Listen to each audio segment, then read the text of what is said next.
Dans la vidéo précédente, nous avons vu que l'expression des symptômes dans l'enfance se caractérise plus fréquemment, en comparaison de l'adulte, par des difficultés d'hyperactivité, une impulsivité plus évidente. Dans l'extrait qui suit, voyons ensemble le témoignage d'un enfant qui présente un TDAH. Merci d'avoir accepté de faire ce témoignage. Est-ce que tu peux me dire comment tu as compris que tu avais un problème d'attention? Alors, j'ai su que j'avais un problème d'attention quand j'étais très petit, donc je pense que c'est plutôt mes profs qui ont signalé à mes parents et puis on est allé faire un Mais test. toi, comment tu l'as compris?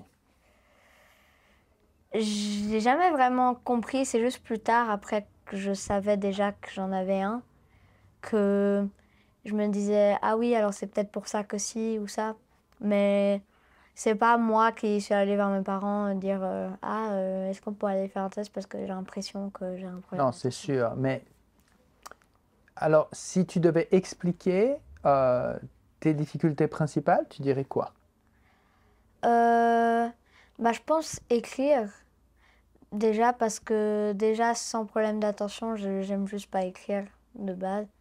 Mais avec le problème d'attention, je pense que ça rajoute une difficulté. Mais pourquoi? Euh, En quoi l'attention, concentration a un impact sur comment j'écris? je pense que parfois si par exemple il y a un exercice ou sur le tableau, tu dois juste recopier ce qu'il y a au tableau. Ah ouais. Moi genre parfois je suis pas concentrée dans ce qu'il faut faire et du coup je fais pas le travail parfois de quand Ok. c'est écrire. Est-ce que tu as l'impression que ces difficultés d'attention interfèrent avec d'autres choses? Par exemple, ta façon d'être avec les autres? Euh, oui, je pense, mais je pense pas qu'il y a un très grand point. Je pense que c'est plutôt quelques petits trucs, quoi. Du genre, peut-être que, par exemple, parfois, sans le remarquer, je regarde pas mes amis dans les yeux et tout. Mais je pense pas que c'est très, très visible parce que on parle pas vraiment comme des vraies discussions comme ça. Mhm. Genre, par-ci, par-là, on parle, mais ouais. Je pense qu'il y a ça, un peu. Et il y a peut-être aussi, parfois j'oublie un peu des trucs et ça me prend genre quelques secondes de réflexion pour me rappeler. Tu perds le fil des échanges, des Ouais. conversations. Tu pars dans d'autres trucs. Ouais, par exemple, parfois, il y a genre 15 secondes, ils m'ont répondu à la question et j'ai bien écouté. C'est juste après, je redemande parce que j'ai dit que j'avais écouté mais que j'ai déjà oublié. Du coup, ils me redisent et puis voilà, mais c'est juste. Ouais. Ok. Euh, Est-ce que, donc, à un moment donné, on t'a proposé un traitement? Tu peux me dire tes impressions par rapport à ce traitement, les bonnes et les mauvaises impressions? Alors, je pense que comme bonne impression, il y a surtout écrire, je pense, parce que c'est surtout ça le point. Donc, de nouveau, hein, ce qui est ta difficulté, enfin, ce que tu estimes être ta difficulté principale Ouais, qui a voilà. été aidée. Euh, et peut-être, je pense aussi un petit peu à moins oublier les choses. Genre, parfois, juste, avant de quitter l'école, par exemple, je me dis, est-ce que quand je rentre chez moi, est-ce que j'ai des devoirs? J'essaie de bien réfléchir et puis ensuite, je me rappelle. Je pense que ça aide un peu, ouais. Enfin, même beaucoup. Ça t'aide aussi dans ton organisation ou ta capacité à t'organiser? Ça dépend dans quel sens, mais en termes d'organisation générale, genre sur le bureau, comme ça, Ouais. j'ai Ou toujours méthode été de genre... travail? Ah ouais, méthode de travail. Ouais, sûrement que ça m'aide un peu en termes de méthode de travail, l'organisation, et pour les devoirs, et pour... Dans quel sens? Tu peux préciser? Je pense que, par exemple, quelquefois, j'ai des devoirs pour le lendemain, mais c'est parce que c'est des petits devoirs, je les écris pas dans mon agenda.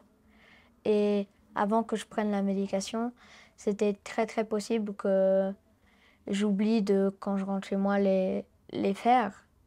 Mais je pense que ça m'aide en quelque sorte avec cette organisation-là, parce que j'arrive à m'organiser, à me prendre 10 secondes à me dire est-ce que j'ai un devoir à faire pour demain qui n'est pas noté? Est-ce que j'ai une affaire rester à l'école que je dois prendre vite avant de partir? C'est très intéressant. Et si tu prends pas la médication, en quoi c'est différent? Je pense que quand je prends pas la médication, il y a sûrement un petit peu de cette sorte d'oubli et de non-attention à la fois. Parce que en même temps, j'oublie de le faire. En même temps, c'est parce que je réfléchis pas. Dès que je rentre chez moi, direct, je me pose et je fais mes trucs. Genre, je porte pas attention à me dire est-ce que j'ai des trucs à faire. Juste direct, je me mettais tranquille. Ça. Est-ce que tu penses que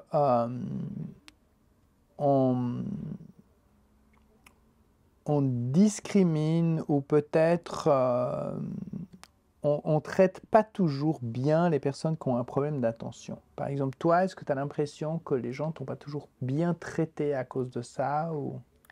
Alors, ouais, c'est clair, ça part. Ouais, c'est oui, complètement. Parce que, surtout du côté des professeurs. Parce que ça va arriver énormément de fois dans la vie, si vous avez un problème d'attention, que les profs vous disent oh, fais comme tout le monde, ou plutôt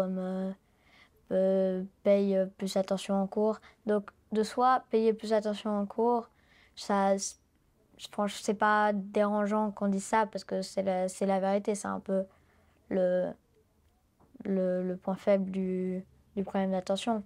Mais quand on dit fais comme les autres, ou alors que genre on leur a déjà expliqué et tout, mais qu'ils s'en fichent un peu. Oui, c'est clair que parfois ça va un peu être énervant, mais jamais, on va jamais vraiment être discriminé du genre ah ah ah t'as un problème d'attention. Mais c'est vrai que parfois ils vont pas vraiment, les profs surtout, vont pas vraiment prendre en compte que tu as un problème d'attention et que tu fais pas exprès du coup. On t'a souvent dit que tu étais paresseux, que tu faisais pas assez d'efforts. On l'a souvent pensé, oui, je pense. Mais non, on me l'a pas souvent dit, mais enfin si, quelquefois quand même, mais Tes ça va profs, parce par que exemple. ils m'ont jamais vraiment dit que j'étais paresseux, mais c'est vrai qu'ils m'ont dit que je devrais faire plus d'efforts Et ou alors, alors qu'est-ce que ça te fait quand on te dit ça? bah la plupart du temps bah j'obéis parce que enfin j'essaye de faire plus d'efforts. Mais d'un autre côté, je me dis que enfin, c'est un peu bizarre de dire ça parce que la plupart du temps, ce sont dès qu'ils savent que j'ai un problème d'attention qu'ils disent ça.